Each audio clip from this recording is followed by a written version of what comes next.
So I'm making a very quick presentation to give back to Felicio. And the reason why is he's going to be onboarding with us starting next week.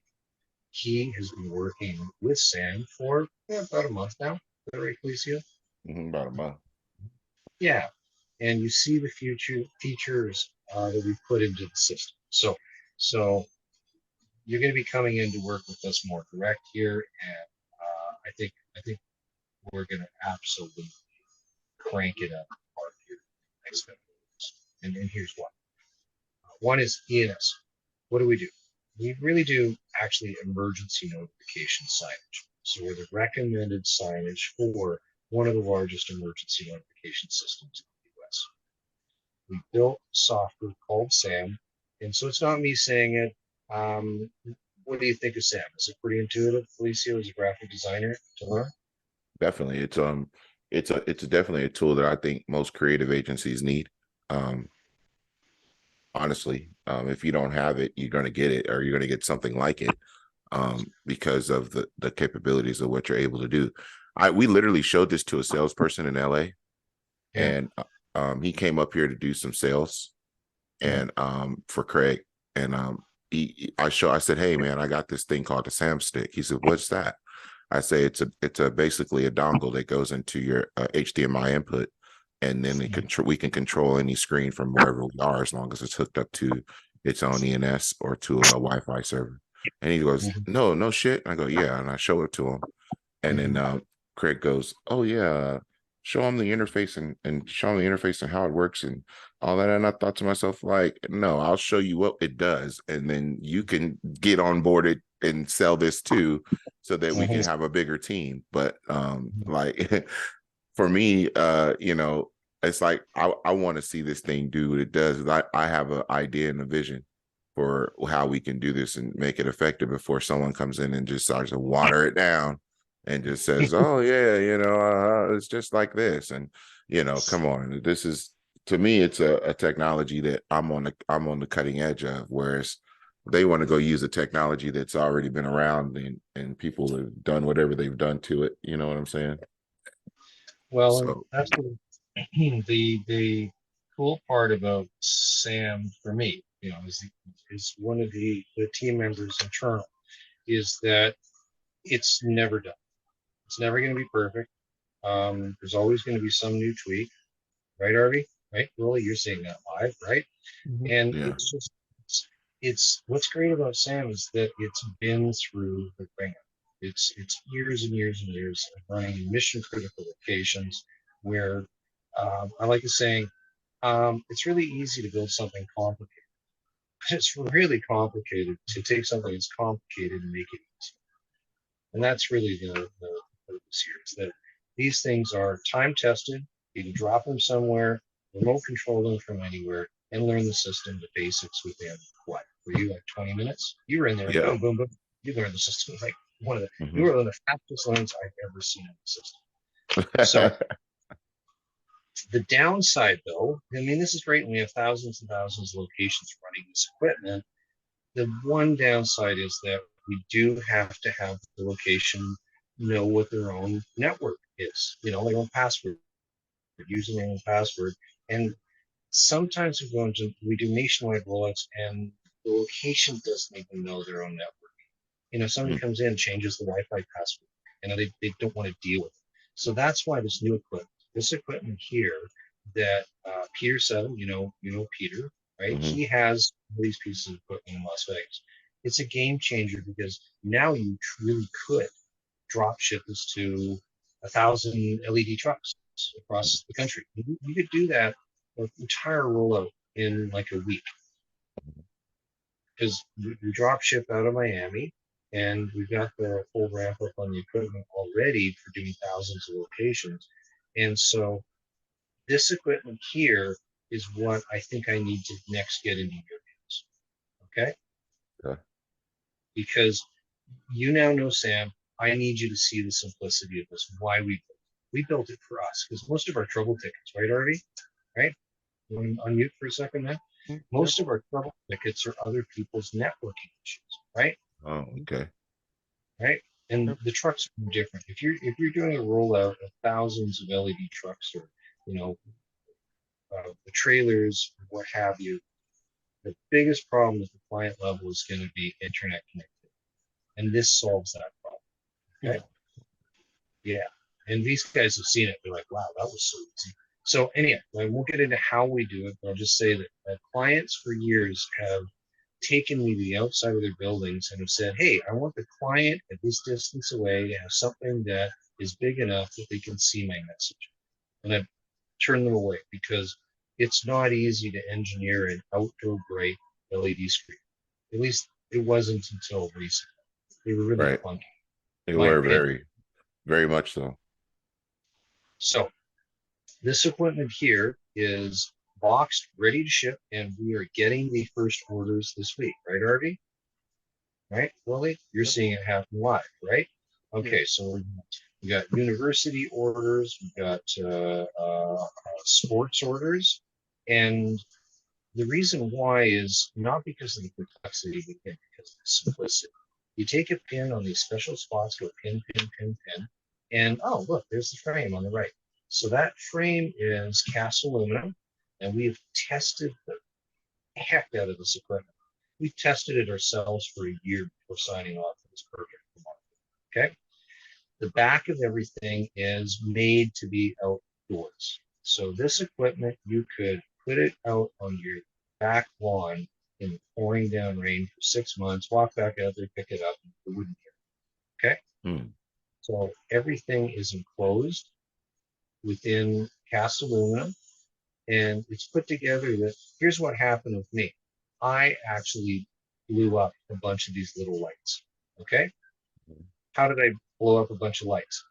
I ran this down a logging road and I got chips of gravel from the logging trucks. That's Hmm. how hard they have used this equipment. I drove it across parts of Mexico on a Jeep. Like I beat the crap out of this equipment. Anyhow, so I needed to swap out the front of the panel, right? Which normally you need a technician, and you deal with those guys. You deal with technicians all day that Yeah. they make this stuff so only they know how to service it. Got it? Right. Because they got to keep their job. They give the job. Here's how these panels differ. If you wanted to service this thing yourself tomorrow, let's backtrack. First thing you do is go up to the panel, go pin, pin, pin, pin, and that would come off of the frame that was on the side of the wall. Okay. Once you have that in your hands, what you would do is just grab an Allen key, pop these out. Underneath it is a gasket, just like you'd have on a car Hmm. or a motor. So you just pop this off. And guess what? Everything inside, you can pop it out, pop a new one in, put everything back on, and away you go. So just pop in a new front screen and that's it. Pop in a new front, you're done. I was doing it myself, knowing nothing on the technical side, right? Hmm. And what we're going to do is make that even easier. If somebody wants to do it, they could do it themselves. But the reason these panels, why they're designed like this with this width and height, by the way, it's about 10 inches, but about 8 inches, okay, is that you can put it in the courier. Hmm. You can put this in a regular courier bag and send it back to us, and we can send off the box replacement. Sure could. Got it? Right. Right now, if you wanted to service one of your installations right now, imagine what would happen. You have to have a technician on site, right?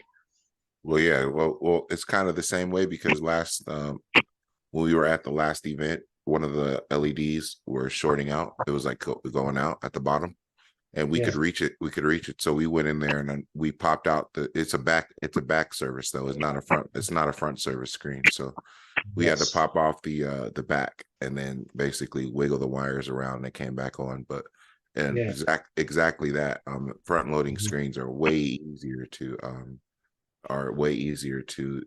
manufacture or not manufacture but to service because front loading. And see, this is what we sell it for extra is a front loading screen. P3 is like the highest quality other than like a P1 P2, but then you're looking at that's a lot more expensive. But to have like a 4x3 or a 4x4 or a 3x3 of something, of that capacity where people can just plug and play and run it.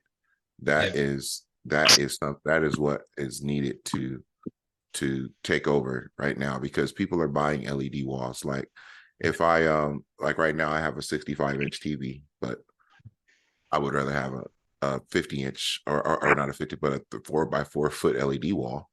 You know, that would be a lot. That would be doper. It would be a lot more.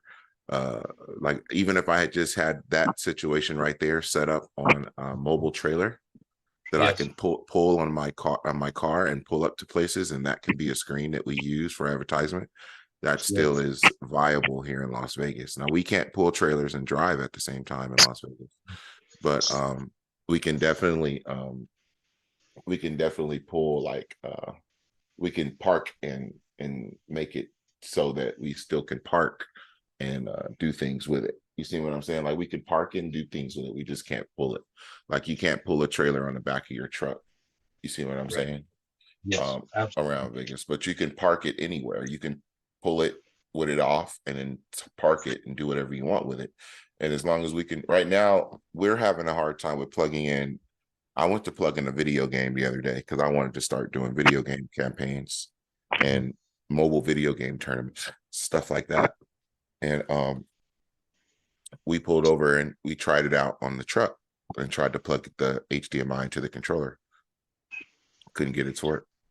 And we were like, oh, wow, we can't get the thing to even turn on. So we're like, well, if I had a screen like this, that it takes HDMI in, and I wanted to do a video game campaign with an Xbox or PS5, it would be easy because it's just one screen. It's just plugging in and making it on a huge screen. And now wherever I am is now a video game tournament competition, whatever we're doing, you know. Or if people want to do watch parties and they just need a big screen to do a watch party, or if they want to do you know, a big advertisement board for just for whatever's happening at an event, like it, and this is a cheaper option than trying to bring out a whole truck because this plugs into your wall. That's the thing. So let's look at the size of this again, okay? Where if we did 2 across, because these cost about $400 US a piece, right? 1, 2, 3, 4, 5, 6. So 6 times 4 is 24. Plus you need the control box and the computer that's going to run it, right? So that's another $500. So 24, 600 bucks, 24, 3. Okay, so you can get this out the door to the customer for $3,000. I don't know of any other solution out there that even comes close in price range, durability, quality, manufacturing.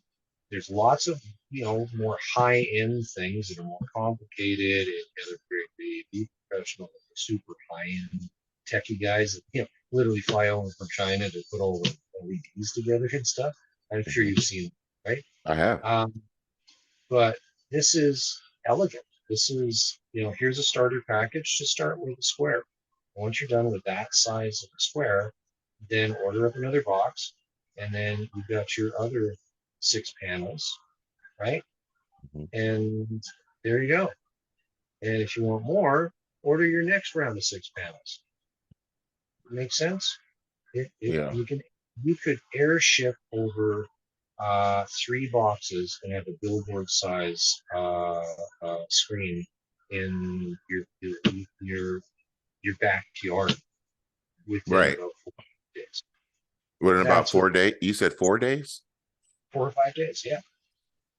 Dude, that's something we can sell over and over again, and that's what we need. And that's